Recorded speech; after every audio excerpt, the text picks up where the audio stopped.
अगर तुम्हें अभी तक लगता है कि नीट निकालने के लिए 16-16 घंटे तो पढ़ना ही पड़ेगा, सुबह के 5-6 बजे उठ के पढ़ाई शुरू करनी पड़ेगी एंड सारी हॉबी स्पोर्ट्स सब कुछ छोड़ना पड़ेगा, then this video is for you.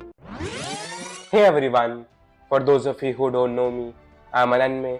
I scored 700 in NEET this year and now I'm pursuing my MBBS from Maulana Azad Medical College. जिससे पहले हम आगे बढ़ें तो मुझे कमेंट करके बताओ कि तुम अभी डेली कितने घंटे पढ़ रहे हो and what's your target and I hope by the end of this video I can help you to achieve that target. मैं बताऊंगा कि मेरा डेली स्केड्यूल कैसा था, मैं कितने बजे उठता था, कैसे पढ़ता था, कितने घंटे पढ़ता था एंड मुझे पता है तुम लोगों को टाइम कितना वैल्यूएबल है, इसलिए इस वीडियो को मैंने डिफरेंट टाइम स्टैम्प्स में डिवाइड कर दिया है फॉर द डेज जब मैं स्कूल जाता था, जब मैं घर पे रहता था एंड जब मैं कोचिंग जाता था, जिससे तुम अपने अकॉर्डिंगली देख पाओ। फॉर एग्जाम्पल जो ड्रॉपर्स हैं उन्हें स्कूल वाला सेक्शन देखने की ज़रूरत नहीं है। And make sure to watch the video till the end because I will be telling some key points which you must integrate in your daily schedule if you want to crack NEET this year. So let's start. But उससे पहले एक disclaimer है that please don't copy this exact schedule. सब लोग अपने अपने हिसाब से पढ़ते हैं। जैसे मैं एक नाइट आउल था तो मैं रात में देर तक पढ़ता था, क्या पता तुम सुबह उठ के पढ़ाई करते हो। सो प्लीज इस शेड्यूल को अपने हिसाब से पर्सनलाइज कर लेना एंड इसको बस एक बेसिक फ्रेमवर्क की तरह यूज करना। तो हम सबसे पहले बात करते हैं उन दिनों की जब मैं घर पर रहता था या छुट्टी होती थी। तो जैसे कि मैंने कहा कि मैं एक नाइट आउल था, तो मैं 10 बजे उठता था, 10 से 11 जल्दी से नाश्ता करा, नहाया धोया एंड 11 बजे से मैं स्टडी सेशन वन करने बैठ जाता था। ये मेरा थोड़ा ज़्यादा प्रोडक्टिव टाइम होता था बिकॉज अभी जस्ट सो के उठा था तो माइंड फ्रेश होता था। इसलिए मैं ट्राई करता था कि मैं अपनी जो टू डू लिस्ट का सबसे ज़्यादा मुश्किल पार्ट है उसे मैं सबसे पहले फिनिश करने की ट्राई करूँ। तो इन 3 घंटों में मैं अपने टू डू लिस्ट के सबसे टफेस्ट चैप्टर्स पूरे कर लेता था एंड बीच में मैं आधे घंटे का ब्रेक ज़रूर लेता था जिससे मैं अपने आप को रिफ्रेश कर पाऊँ। उसके बाद 2 से 2:30 लंच करा एंड फिर एक मैं आधे घंटे की पावर नैप लेता था माइंड को रिचार्ज करने के लिए। फिर आता था स्टडी सेशन 2 3 से 6 बजे, जो थोड़ा कम प्रोडक्टिव होता था बिकॉज शाम के टाइम में मैं थोड़ा ज़्यादा डिस्ट्रैक्टेड रहता था एंड इतना फोकस नहीं कर पाता था। तो इस टाइम में मैं क्या ट्राई करता था कि मैं सबसे ईजी टॉपिक्स जो हैं उनको फिनिश कर लूँ जिससे मैं टाइम वेस्ट ना करूँ डिस्ट्रैक्टेड होके भी। तो इसमें मैं क्या करता था, बायो की एनसीईआरटी पढ़ ली या फिर यूट्यूब पे बस बैठ के लेक्चर्स देख लिए। ऐसे करके मैं इस टाइम को यूटिलाइज करता था एंड ट्राई करता था कि क्वेश्चन सॉल्व करना अवॉइड करूँ, स्पेशली फिजिक्स के, बिकॉज वो सबसे ज़्यादा फोकस और कॉन्सेंट्रेशन डिमांड करते हैं। फिर 6 से 6:30 में स्नैक्स खाता था एंड 6:30 से 7:30 अपना यही स्टडी सेशन को कंटिन्यू करता था एंड बची हुई चीज़ें कंप्लीट करने की ट्राई करता था। उसके बाद 7:30 से 8:30 में इंश्योर करता था कि डेली मैं जिम या वॉक करने जाऊं ही जाऊं। मैंने देखा है कि अक्सर 2 साल में इन लोग अपनी फिजिकल एक्टिविटी या फिजिकल हेल्थ को बिल्कुल डिसरिगार्ड कर देते हैं एंड उस पर ध्यान नहीं देते, which is a major mistake. Please daily कुछ ना कुछ फिजिकल एक्टिविटी ज़रूर करो, सिंपली वॉक पे ही चले जाओ। मेरे लिए ये 1 घंटा डे का सबसे रिलैक्सिंग टाइम होता था जब मैं बस कान में ईयरफोन लगा के गाने सुनते सुनते वॉक करता था। मैं बहुत रिफ्रेश हो जाता था एंड रात के स्टडी सेशन के लिए मैं अच्छे से प्रिपेयर हो जाता था। तो फिर मैं घर आके डिनर किया मैंने उस टाइम एंड फिर मैं स्टडी सेशन 3 करने बैठ जाता था, which use to be the most productive time of the day. जैसे कि मैंने तुम्हें बताया मैं नाइट आउल हूँ, तो मैं रात में इस टाइम में बहुत अच्छे से पढ़ाई कर पाता था। घर में सब सो जाते थे, बिल्कुल शांति होती थी, तो मैं बिना किसी डिस्ट्रैक्शन के फुल फोकस के साथ पढ़ाई करता था। तो ये मैं 9-9:30 शुरू करता था एंड फिर जब तक मन करे मैं तब तक पढ़ते रहता था फुल इंटरेस्ट के साथ। मोस्ट ऑफ द टाइम तो मैं 4-4:30 सो जाता था, बट कभी कभी मैं सुबह के 5-6-7 बजे तक भी पढ़ाई करी है मैंने। इसमें मैं क्या करता था, अपनी जो बची हुई टू डू लिस्ट है उसको फिनिश करा एंड इसी टाइम में मैं अपने मॉक्स देता था। लास्ट का 1 मंथ था जब मैंने वो नीट के अकॉर्डिंगली 2 से 5:20 पे मॉक्स देना शुरू करा था, बट अभी तो मैं रात में ही दे रहा होता था। फिर इन मॉक्स के एनालिसिस करता था एंड फिजिक्स केमिस्ट्री की जो क्वेश्चन प्रैक्टिस होती है वो मैं मोस्टली इसी टाइम पे करता था, जिससे मैं अच्छे से बिना किसी गलती के साथ मैक्सिमाइज करके ट्राई कर पाऊँ क्वेश्चन करना। बिकॉज जब मैं दिन में करता था तो मैंने नोटिस किया था मैं एक भी क्वेश्चन में ज़्यादा टाइम नहीं लगाता था। जब भी नहीं हुआ सीधा उसका आंसर देखता था और आगे बढ़ जाता था बस। बट इस टाइम में मैं उसी क्वेश्चन पर लगा रहता था जब तक मेरे से आंसर ना आए, और इससे मेरे को कॉन्सेप्चुअल क्लैरिटी मिलती थी एंड एंड ऑफ एवरीथिंग मैं एक्टिव रिकॉल करने की ट्राई करता था। पूरे डे में जो जो पढ़ा है उसको मैं एक्टिवली रिकॉल करता था। इस मेथड को मैंने अपनी लास्ट वीडियो में बहुत अच्छे से समझा रखा है, बट इसका बेसिक जिस्ट ये है कि तुम एक ब्लैंक पेपर लो एंड उस पे जितने भी फॉर्मूला, केमिस्ट्री के रिएक्शन मैकेनिज़्म्स हैं, बायो के कुछ फैक्ट्स हैं जो तुम भूलते रहते हो, उनको लिखने की ट्राई करो। कोई बुक, कोई और रिसोर्स नहीं, बस एक पेपर लो एंड उसपे तुम्हारे को जितना याद आ रहा है, भले ही तुम भूल रहे हो कोई बात नहीं, बट जो-जो चीज़ें याद आ रही हैं, उनको तुम लिखते रहो एंड जब तुम इसे करने लगोगे regularly, you will start seeing a change and तुम देखोगे कि तुम्हारे को चीज़ें ज़्यादा टाइम तक याद रह रही हैं एंड तुम्हारे दिमाग में परमानेंट मेमोरी में वो जा रही हैं। सो इस वे में मैं इफेक्टिवली दिन में 10 प्लस आवर्स पढ़ लेता था। ये वो दिन था जब मैं ना ही स्कूल गया हूँ, ना ही कोचिंग गया हूँ। सो आई ट्राइड कि मैं इस डे को मोस्ट प्रोडक्टिव बना पाऊँ अपने वीक का। फिर आता है वो टाइम वीकेंड्स का जब मैं कोचिंग जाता था सैटरडे संडेज़ को।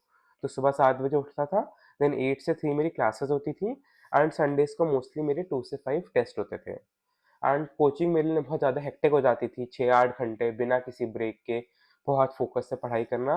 तो फिर घर आके मैं एक अच्छी-सी 2 घंटे की नैप लेता था, जिससे मैं शाम को ढंग से रिफ्रेश होके पढ़ पाऊँ। तो फिर शाम को 6 से 8 मेरा स्टडी सेशन 1 होता था, जो अगेन थोड़ा कम प्रोडक्टिव होता था बिकॉज़ कोचिंग से आके जस्ट थक गया हूँ एंड शाम को मैं कहा कि मैं थोड़ा डिस्ट्रैक्टेड रहता था। तो इसमें अगेन वही जो क्लास में हुआ मैं उसी को रिवाइज़ करता था, which is a major mistake जो लोग नहीं करते हैं। प्लीज़ तुम जो कोचिंग में, क्लासेस में पढ़ के आओ, तुम उसे एक बार बस रिवाइज़ कर लो एंड वो तुम्हारे को बहुत ज़्यादा टाइम तक याद रखने में हेल्प करेगा। 6 घंटे की चीज़ को तुम आधे घंटे में रिवाइज़ कर लोगे, बट दिस 30 मिनट्स में जो तुमने पढ़ा है, that will stay with you for a very long time. And उसके बाद वही बायो की थोड़ी बहुत एनसीईआरटी पढ़ लेता था। फिर वॉक करके, डिनर करके, मैं रात में अपना स्टडी सेशन 2 करता था, फ्रॉम 9 टू 12 1 के अराउंड। सैटरडेज़ को मैं मोस्टली जो संडे का टेस्ट है उसके लिए रिवाइज़ कर रहा होता था एंड संडे को आके उसी टेस्ट की मॉक एनालिसिस कर रहा होता था। या जिस दिन टेस्ट नहीं है, उस दिन थोड़े क्वेश्चन प्रैक्टिस कर लिए। एंड सिंस मैं स्कूल जाता था, मेरा मंडे को मंडे टेस्ट होते थे, जिनके लिए मैं संडेज़ को थोड़ा बहुत पढ़ लेता था। इतना इम्पोर्टेंस नहीं देता था स्कूल के टेस्ट को, बट थोड़ा बहुत तो पढ़ना ही पड़ता था। तो वो करता था एंड मैं ट्राई करता था कि अपने संडेज़ को मैं थोड़ा रिलैक्स रखूँ। मंडे से सैटरडे तुम बहुत पढ़ाई करते हो, तो Sunday should be a bit of a light day जिस दिन तुम थोड़ा रिलैक्स करो। मोस्टली डिनर पे चले जाता था फैमिली के साथ या कोई मूवी देख ली, जिससे जो पूरे वीक का बर्नआउट है, तो उसे संडे को थोड़ा ओपन अप करो, थोड़ा रिलैक्स हो और अगले वीक की तैयारी फिर से शुरू करो। तो इस टाइम में इफेक्टिवली 3-4 आवर्स पढ़ लेता था। पता ही बहुत ज़्यादा नहीं है, बट कोचिंग का मिला के एंड संडेज़ का थोड़ा मेरे हिसाब से 3-4 hours was enough for that day. Now we come to school days. मैं हफ्ते में 2-3 दिन स्कूल जाता था अपनी अटेंडेंस पूरी रखने के लिए। तो 6 बजे उठता था एंड 7 से 2 स्कूल होता था। सो प्लीज़ मैं एडवाइस करूँगा जो बच्चे अभी स्कूल जा रहे हैं 11th 12th, प्लीज़ इस टाइम को वेस्ट मत करो। अपनी जितनी भी फाइल्स हैं, प्रैक्टिकल फाइल्स, इसे स्कूल में ही कंप्लीट करने की ट्राई करो। घर के लिए कुछ मत लेके आओ। एंड जब तुम क्लास में फ्री बैठे हो, जो पीरियड्स इंग्लिश जैसे पीरियड्स हो गए जिसमें तुम पढ़ाई नहीं करते हो, उसमें प्लीज़ मॉड्यूल लेके जाओ, लास्ट सीट एंड लाइब्रेरी में बैठ के उनको करने की ट्राई करो एंड टाइम वेस्ट मत होने दो स्कूल का। और जैसे गेम्स पीरियड था, फिजिकल एजुकेशन था, उसमें मैं खेलता था, पढ़ाई नहीं करता था। मुझे बास्केटबॉल खेलना बहुत पसंद था, तो मैं थोड़ा रिफ्रेश हो जाता था खेल के, दोस्तों से मिल लेता था एंड ऑब्वियसली अटेंडेंस पूरी करने के लिए तो स्कूल जाना ही पड़ता था। तो फिर स्कूल में मैं इतना नहीं थकता था, कोचिंग के कंपैरिज़न में थोड़ा रिलैक्स्ड ही होता था, तो आके जल्दी से मैं छोटी-सी पावर नैप लेता था एंड फिर शाम को मैं फिर से पढ़ने बैठ जाता था। 4 से 8 में अपना स्टडी सेशन 1 करता था, जिसमें पूरे डे की चीज़ें रिवाइज़ करी, क्वेश्चन प्रैक्टिस करा एंड टू डू लिस्ट को बेसिकली कंप्लीट करता था। फिर वही 8 से 9 वॉक पे गया, डिनर करा एंड फिर रात में फिर से पढ़ने बैठ गया। अगर अगले दिन छुट्टी होती थी, तो फिर रात में देर तक 4 बजे तक पढ़ लेता था, वरना वही 12-1 बजे पढ़ के सो जाता था। इन डेज़ में मैं इफेक्टिवली 5-6 आवर्स पढ़ लेता था and all of these days and इनके जो जितनी पढ़ाई करता था, this used to be enough for me to score well in my mocks, to revise everything and to complete the syllabus on time. अभी कुछ बहुत इंपॉर्टेंट कंक्लूजन्स हैं which I think you must see. सबसे पहला and foremost है consistency. ये मैं कह के थक गया हूँ that consistency is the key to cracking NEET.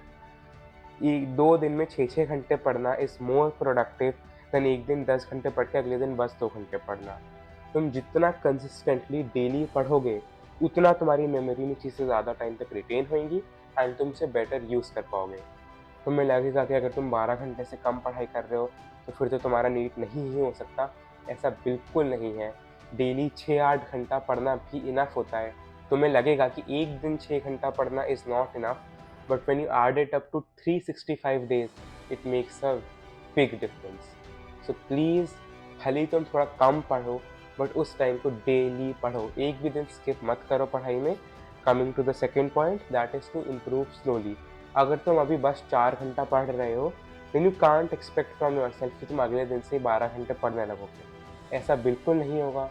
अगर अभी 4 घंटा पढ़ रहे हो, अगले दिन 5 होएगा, 5.5 होगा, ऐसे धीरे धीरे करते करते over the course of 1-2 months ही तुम 12 तक पहुंच पाओगे। एकदम से नहीं होता। And according to me, studying 16-18 hours a day is a big scam, and उससे तुम्हारी पढ़ाई पे बिल्कुल इफेक्ट नहीं पड़ता। इनफैक्ट तुम नीचे ही जाते हो। भाई, कोई इंसान नहीं है जो एक दिन में 10-12 घंटे से ज़्यादा फिजिकली पढ़ पाए। भले ही तुम 16 घंटे बैठ जाओगे कुर्सी पे, तुम्हारे दिमाग में एक पॉइंट के बाद चीज़ें जाना बंद हो जाएंगी एंड कुछ समझ नहीं आएगा। तुम्हारी ओवरऑल प्रोडक्टिविटी कम होगी एंड तुम बर्नआउट होने लगोगे। सो प्लीज़ इसके पीछे मत पड़ो कि तुम्हारे को 16 घंटे पढ़ना है। अपनी टू डू लिस्ट बनाओ, जितना भी टाइम लगे उसे कंप्लीट करने में उसे कंप्लीट करो, जल्दी से सिलेबस फिनिश करो and start giving marks. Thank you. So that's it from my side. Keep studying and make sure to subscribe.